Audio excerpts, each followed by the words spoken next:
So the title for this message is Reason and Imagination for Theology and Preaching.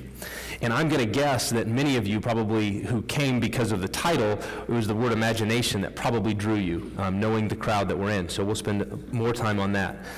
Given that I've been living in the world of C.S. Lewis for the last few years, writing another book on Lewis, I'm going to take him as my launching point. And so here's my rough outline, what I want to do. First, I want to distinguish reason and imagination. What's the difference? What do we mean by these terms, reason and imagination? And then I want to talk about how each of them relates to theology and how each of them relates to preaching, and then close it out with some practical helps about how we can cultivate, especially the imagination side, in our ministries. So let's start there with those definitions. For Lewis, reason is the faculty of the mind that analyzes, distinguishes, and abstracts. It uses logic to make deductions, to draw conclusions, to take things apart so that we can look at them individually. Reason breaks things down into their component parts. It's like you parse the forest into all of the individual trees and look at each one of them separately. It isolates, it disassembles, it deconstructs. The product of reasoning, what happens after we reason, the thing that we produce is arguments.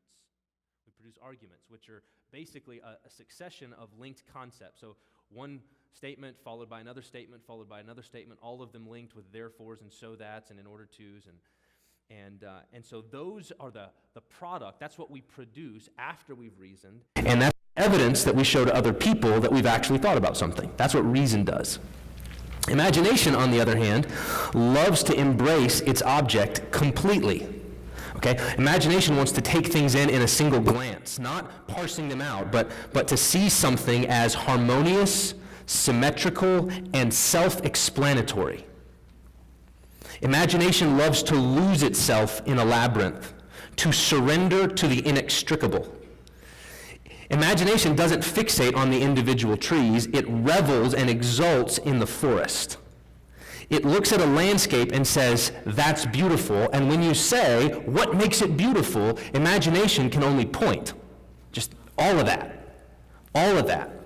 There's no one thing. It's not merely the colors. It's not merely the smells. It's not merely the different aspects of the landscape. It's the whole thing taken in with all of its realness, hitting you at once in your imagination. That's what makes it beautiful and makes your heart go, yes. Now, imagination, of course, is not just directed at real landscapes. It can also attend to things that aren't real. So imagination can shuffle the deck a little bit, take universals taken from the real world, and so you can take a very short Englishman, give him large hairy feet and a voracious appetite, and boom, hobbit. You can put a horn on a horse, and you got a unicorn. So the imagination deals with not just what is, but what might be, what could be.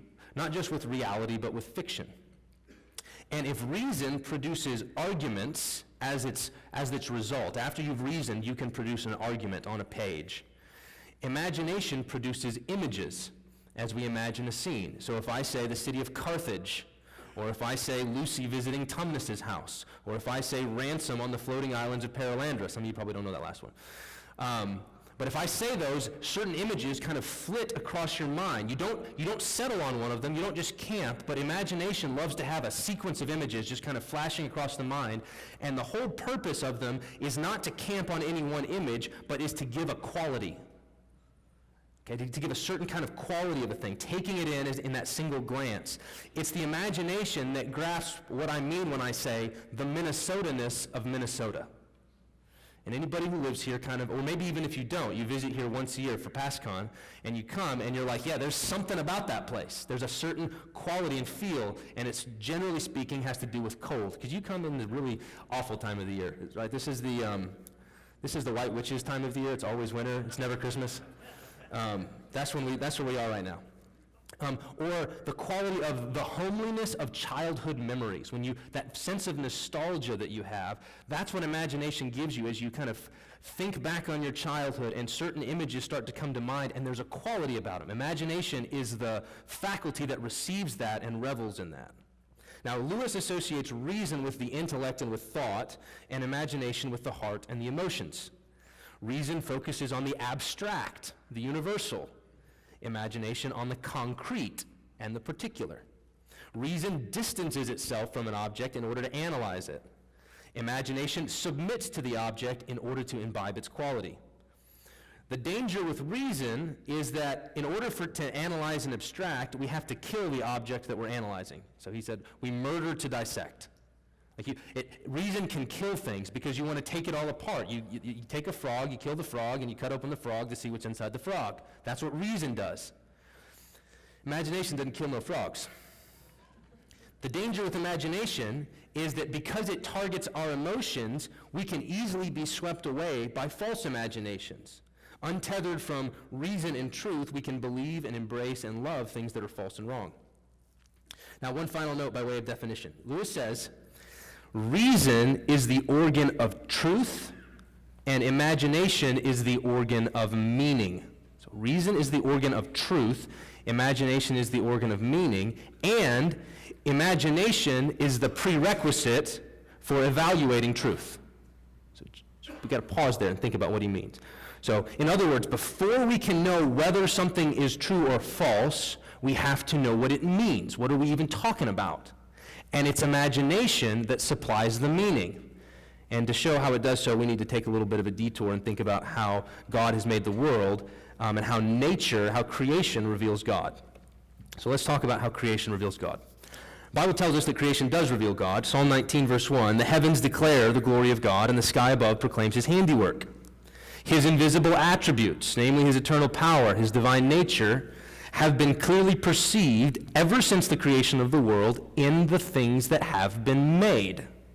So just follow me there in Romans 1, verse 20. Made things make invisible attributes visible. Created things make the Creator's qualities perceivable. In the rustling grass, I hear him pass. He speaks to me everywhere. But how does creation reveal God? Lewis argues that what we really get from nature is an iconography, or a language of images. In other words, a beautiful sunset or this idyllic moment at a lakeside can't tell us what to believe. It doesn't tell us what's true and false. To discover that, we need reason, we need philosophy, we need theology. That's what tells us what's true and false. But what a lakeside scene can give us is it can give us a language of images to clothe and incarnate our beliefs. It can't give us truth, but it can give us meaning. So listen to Lewis here. Nature never taught me that there exists a God of glory and of infinite majesty. I had to learn that in other ways. But nature gave the word glory a meaning for me. I still do not know where else I could have found one. I do not see how the fear of God could have ever meant to me anything but the lowest prudential effort to be safe, if I had never seen certain ominous ravines and unapproachable crags. If nature had never awakened certain longings in me, huge areas of what I can now mean by the love of God, love for God, the love of God would never, so far as I can see, have existed. So nature is what gives us these qualities. It can't tell us whether the statement God is powerful and God is glorious is true or false. It doesn't verify theological or metaphysical propositions. But what nature can do is help show what those statements mean.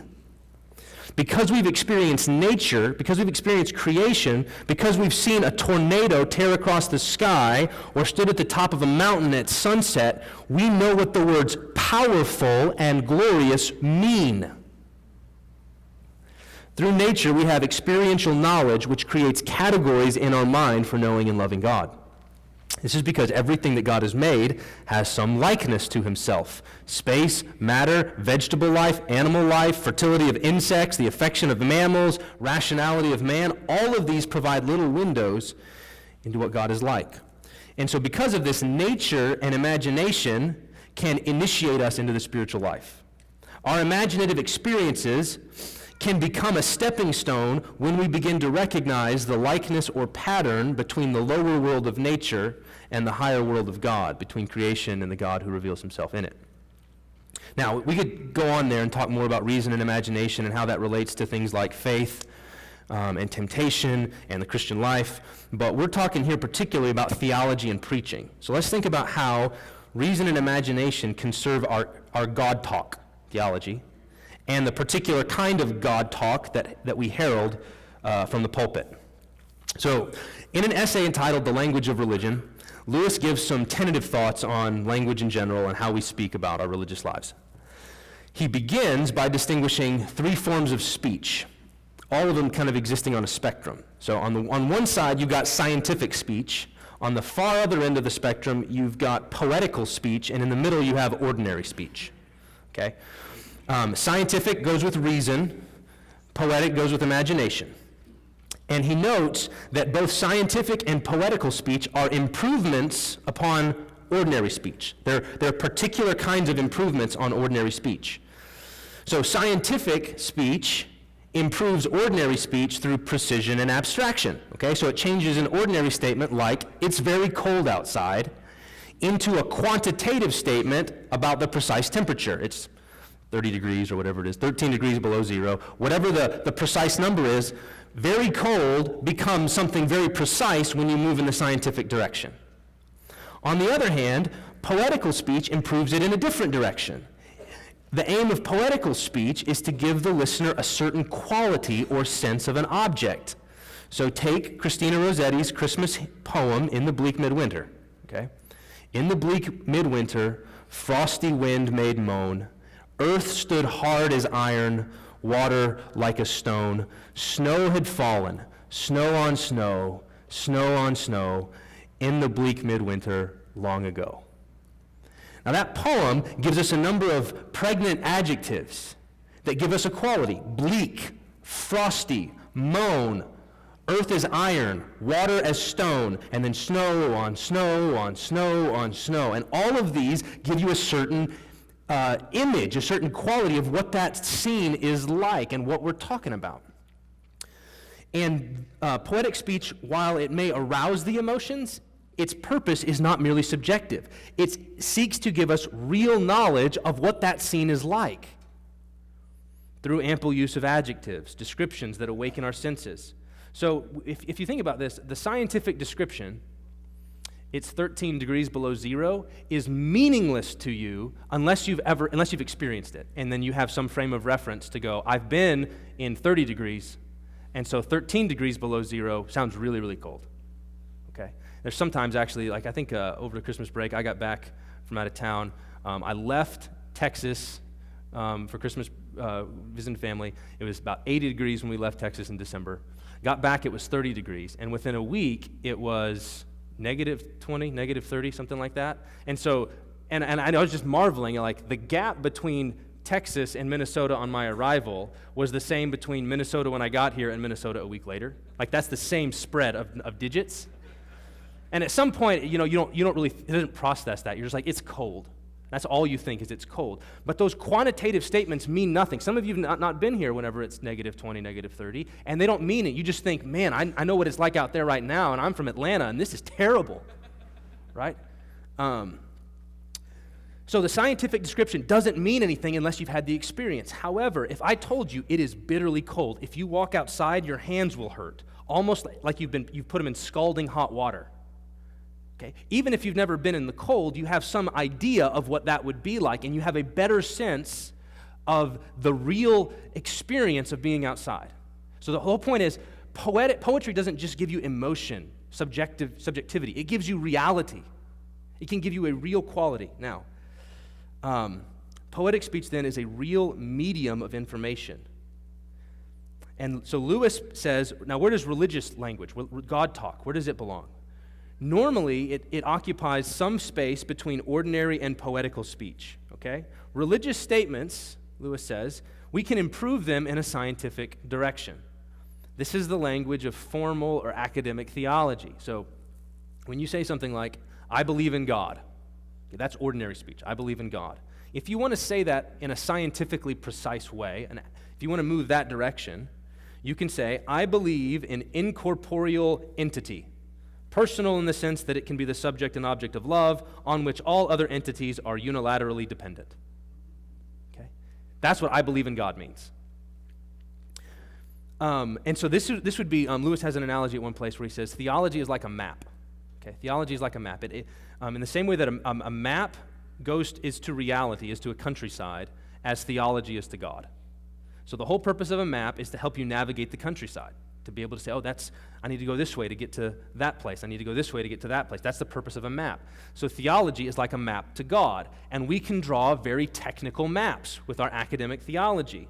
And why would we do that? Why would we draw such a technical map? Well, we do it for things like instruction, for clarification, in the midst of controversy. Situations like that, we need really technical, rational, scientific-like maps in order to be clear about what we mean about God.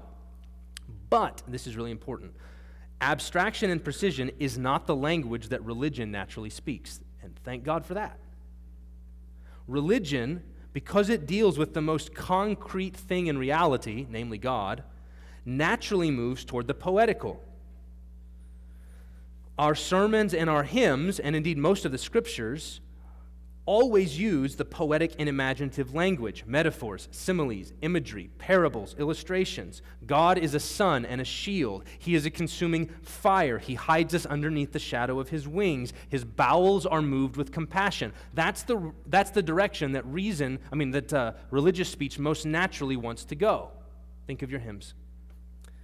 So, how do those then relate in terms of our theology? Well, the whole purpose of them is the precise theological language is meant to guard the more ordinary, common poetical language, so that we don't draw silly conclusions. So that when I say God hides us beneath the shadow of your wings, you don't think that he actually has feathers.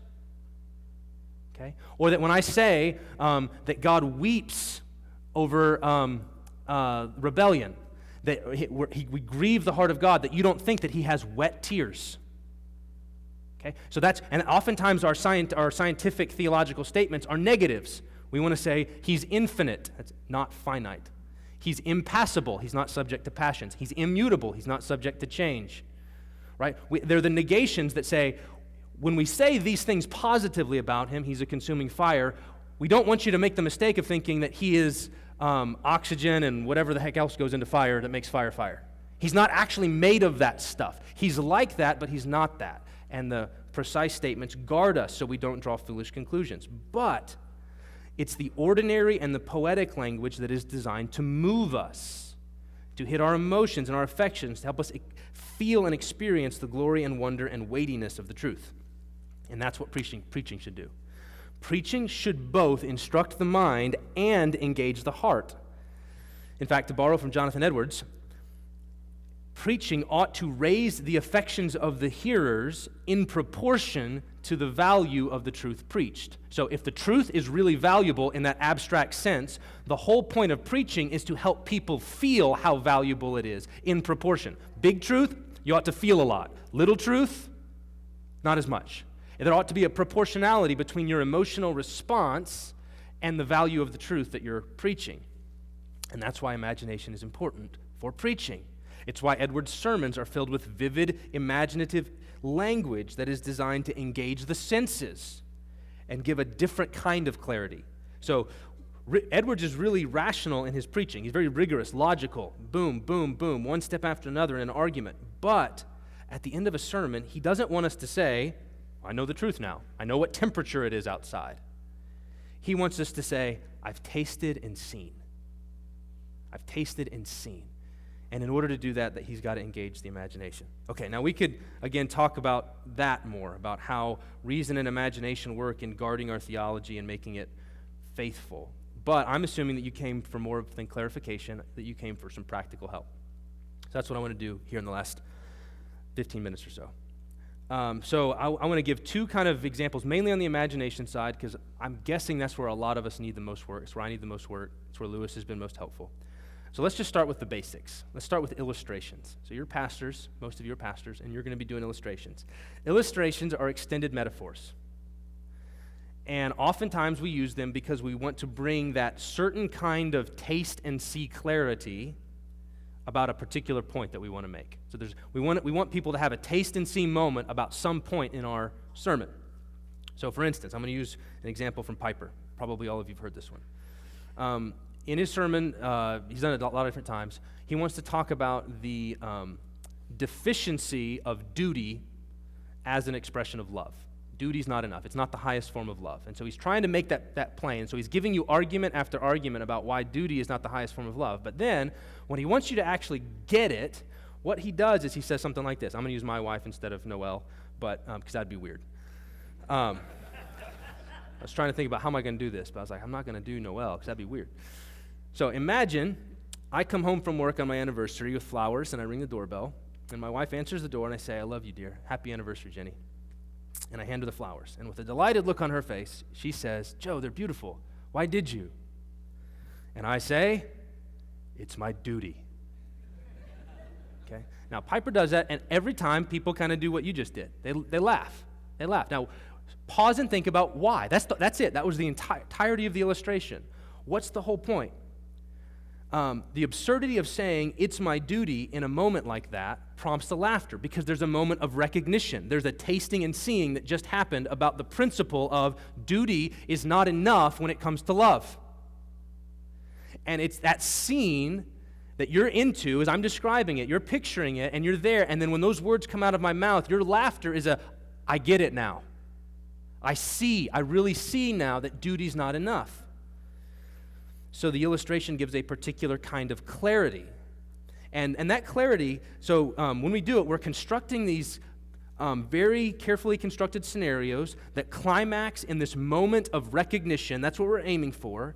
And so it's like you're putting the puzzle pieces on the table, and you're starting to put it together, and when the last central piece goes in, the audience has the aha moment, at least we hope they do, and they can signal it by laughter or by tears or by a subtle nodding of the head, some way that you go, now they got it. Now they've got it. They've grasped something in an intuition, just a clear sight of it. They've taken the whole thing in, and now they know in a way that they didn't know 5 minutes ago. Something clicks. It falls into place. The truth lands on them in a new way. They see a pattern that they've never seen before.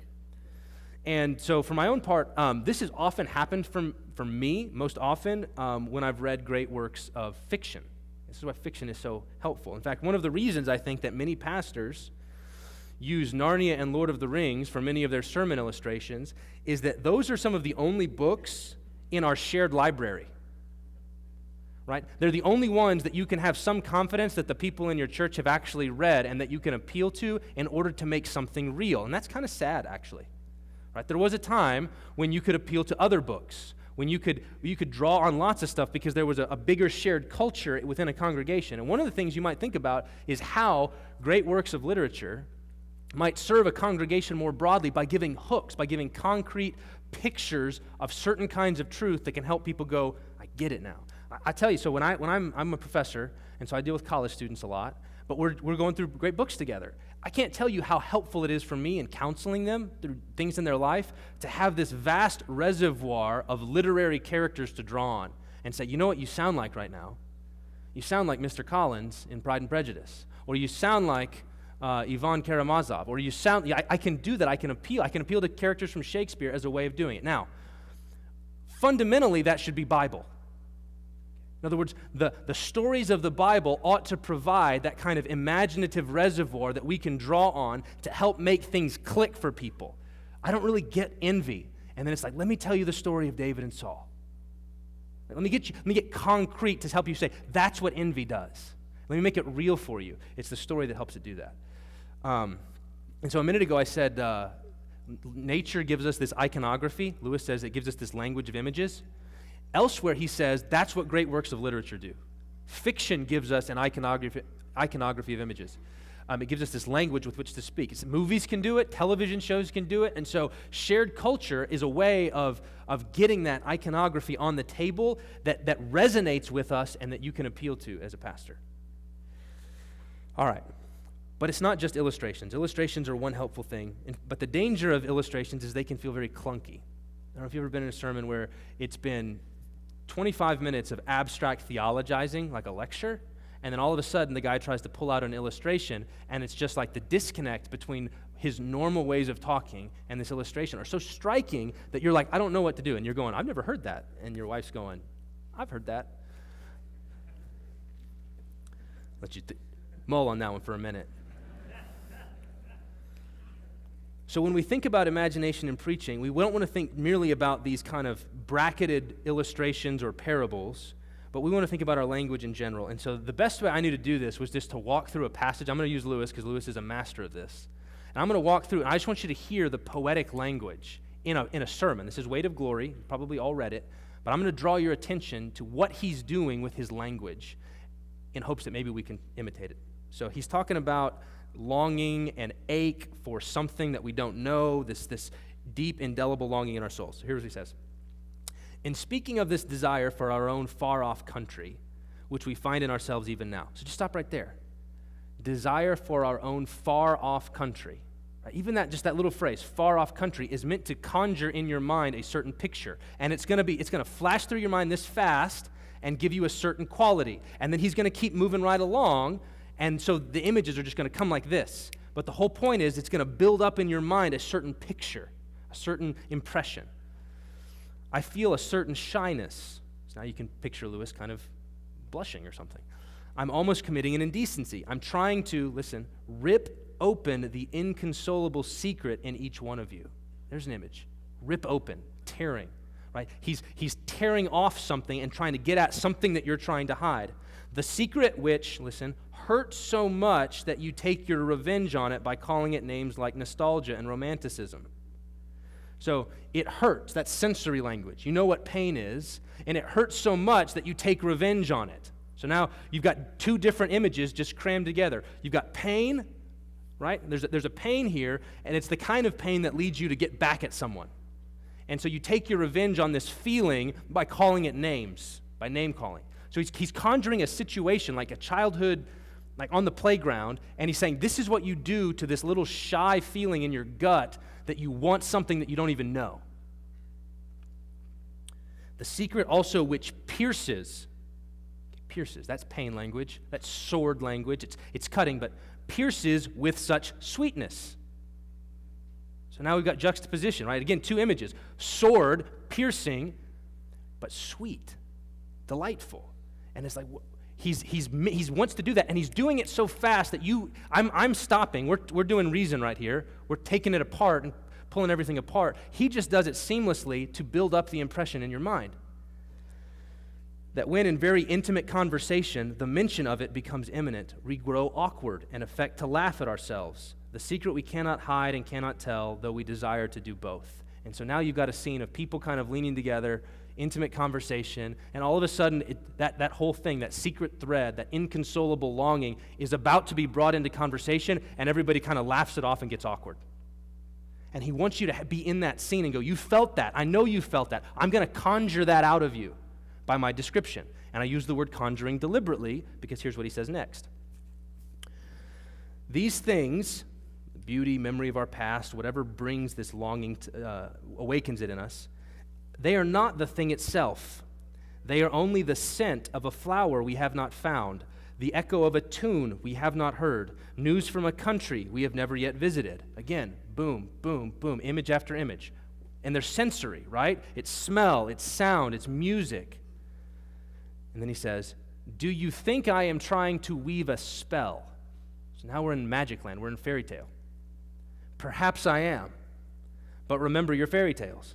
Spells are used for breaking enchantments as well as inducing them, and you and I have need of the strongest spell that can be found to wake us from the evil enchantment of worldliness which has been laid upon us for nearly 100 years. So now you are, Prince Rillian, tied to a chair under an enchantment. That's where you live. Scientific materialism has crushed that little inner voice that says there must be more. I want, I long, I ache for a far-off country, and I've never even been there. And that whole scientific thing is an enchantment that's crushed you. And he's saying, I'm trying in this sermon to conjure out of you, to weave a different spell, to awaken you so that maybe you say, that's real too. This is real. This longing must have an object that's real. Otherwise, it wouldn't be there. Listen to him describe our sense of disappointment when the longing fades. Like after that moment, that magic moment on the hillside when you see the sun setting, and it's like the universe clicks into place, and that longing erupts, and then all of a sudden you try to catch it and it just dies away. You know what I mean. For a few minutes, we have had the illusion of belonging to that world.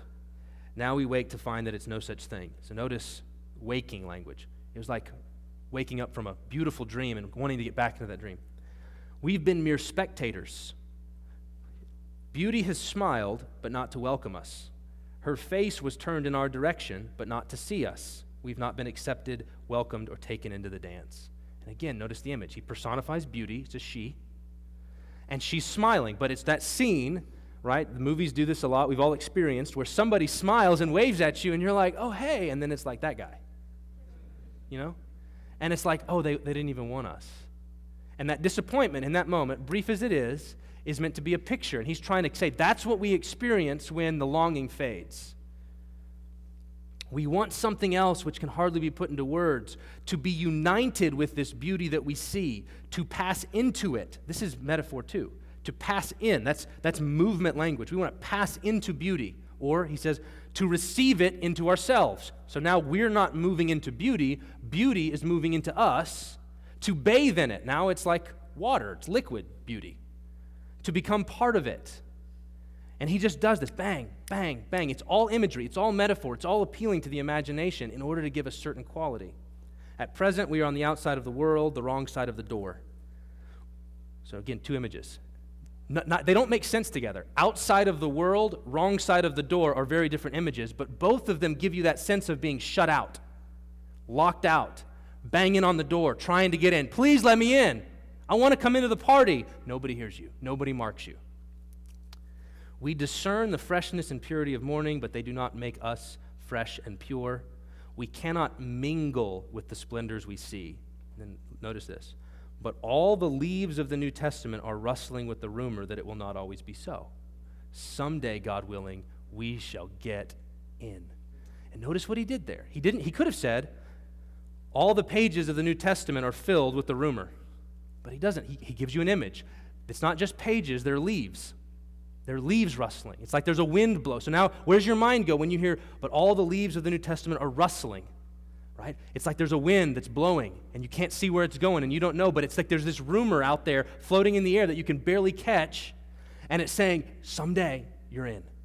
Someday you're going to get in. That door, remember back to the first part of that paragraph? The door that you're locked out of is going to open, and somebody's going to be standing there going, come on in. Beauty. Beauty says, come on in. Bathe in me. All of those images that he's conjured, now he punches with, someday, God willing, we're going to get in. Okay. Now, none of us are going to be C.S. Lewis. Okay, so let's just lower some expectations here for a minute, all right? None of us are going to be C.S. Lewis, but we can get better. We can get better if we attend to what we're doing. So I'm going to give you one example of my own improvement. There's a section in the Things of Earth where I'm unpacking Colossians 2. It's the do not handle, do not taste, do not touch passage. They have no, that has the appearance of wisdom, no value for stopping the indulgence of the flesh. You guys know this passage? Okay. So when I was going to exposit that, I'm going to unpack it and try to make it clear for people. I want people to get what this passage is saying. So here's the sentence that I wrote first that drove me crazy because I'd read back through my manuscript and I would just get angry right here at this spot because of this sentence. Listen to it. The pursuit of sanctification through the rejection of creation has the appearance of wisdom. Say it again. The pursuit of sanctification through the rejection of creation has the appearance of wisdom. Now that statement's absolutely true. That's what the passage says. That's accurate, scientifically speaking, right? It's very accurate. But notice some of the features of that. You've got nominalizations. I've turned verbal ideas into nouns. Some of you are like, this may be, you don't do grammar, but that's okay. I'm helping you here. This is help. Nominalization is when you turn a verbal idea, like pursue, into a noun. Turn it into a noun. So the pursuit. So I've got two. Pursuit, rejection, that's reject as a noun. Appearance, that's appear as a noun, right? So there's three different nominalizations. Pursuit, rejection, appearance. There's Latinized vocabulary. So words that come from a Latin root. All of those shun words are Latin-based. Latin-based words sound very smart. It's the language that theologians and philosophers love to write in. It sounds very, very academic, okay? And I'm a professor, so there it is. It gives this very precise academic quality. The only verb in the sentence is actually the bland, simple possessive, has. But the statement's faithful. It's true. Isn't that good enough? And I said, no. It's what I want to say, but it's not what I want to say. It's an awful sentence. So it frustrated me, so I tried to fix it. So here's the revised sentence. Pursuing holiness by stiff-arming creation appears wise. Again, I was just stop and think about what I did. 3 things. I got rid of the nominalizations. Pursuit became pursue or pursuing. Appearance became appears. So get rid of the nominalizations, the nouns, and put them make the verbs do the work. Make the verbs do the work. Passing into, receiving into. Lewis makes verbs do work. So I want to make verbs do work. I introduced an image or 2 images. Pursuing holiness, so that's a chasing image. And then stiff-arming creation is just a nice colloquial, Heisman kind of image. And then I shifted the vocabulary a bit from Latinized to Anglo-Saxon. This is just a little tidbit. Anglo-Saxon words are often more guttural, real, and concrete. Okay, so if you think about the difference between the word dog and the word canine, pig and porcine or pork. Okay, so here sanctification is Latin-based, holiness is Anglo-Saxon-based, and it gives a different quality to it. Pursuing holiness versus the pursuit of sanctification. One of them sounds like it belongs in an academic treatise, and one of them sounds still a little bit higher than normal speech. It's not ordinary, because ordinary people don't talk about holiness. But it's moving in the poetic direction because there's an image, and holy isn't the same kind of word as sanctity. Now, it's still not a great sentence. Like, this is not a world-class sentence, but it's better than the old sentence. That's the point. This was me trying to say, you don't have to become C.S. Lewis, okay? But just get a little bit better by thinking about it. And the best way I know to grow in this area is as you read or as you listen to sermons, when a pastor gives a sentence that lands on you or a paragraph that lands on you, you need to capture that one, right? Put online or whatever, or write it down and think about it. And think about, why did it hit me? What's in there? Notice the metaphors. Notice the images. Notice the language. Notice what verbs are doing the work. And think about it. Take it apart so that you can try to emulate it the next time you get up to preach. I want to conclude. I think I've got a little bit of time, with kind of something to bring it together. So I want to talk about Psalm 19. I mentioned heavens declare the glory of God. If you ask people, how do the heavens declare the glory of God? 9 times out of 10, they will say, through their size and majesty. That's how the heavens declare the glory of God, through their size and majesty. The heavens are so vast, they remind us of how small we are. And the beauty of a sunset or a starry sky is so magnificent that it points to the beauty of God. And those are good answers. But if you read the passage in Psalm 19, listen to what it says. In them he has set a tent for the sun, which comes out like a bridegroom leaving his chamber, and like a strong man runs its course with joy. So here's how the heavens declare the glory of God. The sun is like a bridegroom leaving his chamber, like a strong man who runs his course with joy. There's 2 images there. One's a wedding day. We would probably change it if you were going to make this real. You'd be picturing the groom standing at the front of the aisle right before the doors open. And he's probably bouncing a little bit like this. And there's a big smile on his face, an expectation. And he's like, here it is. I've been waiting. That, he says, that's what the sun looks like. He looks at the sun and he says, I've seen this before. I remember at that wedding of that guy, I remember the look on his face, and the sun moving across the sky reminded me of his face on his wedding day. And then he said, no, I've seen it someplace else too. I remember one time when Joshua-Basshebeth, who's one of the mighty men, is running into battle with his spear up, and he's got this determined but happy look on his face. He's a warrior heading into battle, and he was built for this. He's like, I was made to protect. I was made to fight. And that look on his face, that reminds me of the sun. The sun is like the bridegroom. The sun is like a warrior. And those images together say, this is the glory of God. The heavens are saying that. It's a web of images that show us how. The sun is bright and triumphant. The bridegroom's face is shining as he stands at the aisle. The warrior is intense but joyful because he's doing what he was built to do. And in all of those cases, it's experiences from outside the Bible that help us to know what the Bible means. If you've never been to a wedding, the verse doesn't mean anything to you. If you've never seen a warrior running into battle with that determined joy, the verse doesn't mean anything to you. You can't even evaluate whether it's true because you don't know what it means. If you've never seen the sun. Notice something else. I've had an idea about this for a while. At some point I'm going to try it out. About a sermon on masculinity built on Psalm 19. What's masculine? Because most of the images there are masculine images, right? Bridegroom and warrior. The bride. So how do I want the men in my church to get this principle? Here's the definition. I think it's from Doug Wilson at some point. Masculinity is the glad assumption of sacrificial responsibility. Notice the nominalizations? Glad assumption of sacrificial responsibility. Very precise, clear, reasonable. Now, I want to make that real for guys. And so I'm saying, here's what masculinity is like. Okay? I want you to think about the ecstasy that a guy feels on his wedding day. That's what masculinity is like. I want you to see a man when he's protecting somebody that he loves and he's fighting to the death to save them. That's what masculinity is like. When the sun blazes across the sky, high noon, just moving, bright with no clouds in the sky, that's what masculinity is like. And that images, the brightness, the triumph, the joy, all of that, that's the glad assumption of sacrificial responsibility. Do you get it now? And I want it to click. And I'm probably going to go to other images. I'm going to go to Narnia, and I'm going to say, King Loon says, this is what it means to be a king. To be first in every desperate attack. To be last in every desperate retreat. You got my warrior, Joshua-Basshebeth, running into battle? And when there's hunger in the land, as must be now and again in bad years, they come, to wear finer clothes and to laugh louder at a scantier meal than any man in your land. And then I'm probably going to say, there's this movie. You ever seen Cinderella Man? You ever seen that, that scene where Jimmy Braddock is at home and his daughter says, Mama, I want Samoa. And she's hungry because they don't have enough food. And Jimmy says, hey, you know what? I had a dream last night that I ate a huge steak and potatoes. I'm full. Take mine. And I just want to cry. I'm like, that's what manhood is. That picture for me, right, of a dad saying, you can have my food.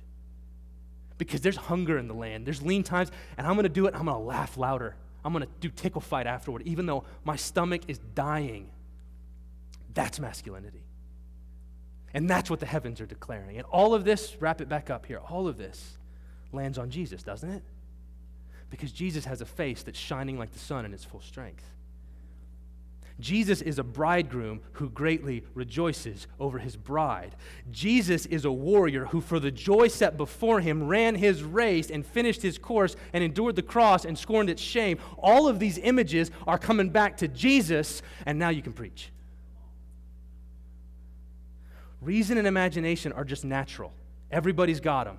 Believers, unbelievers. They can't save anybody.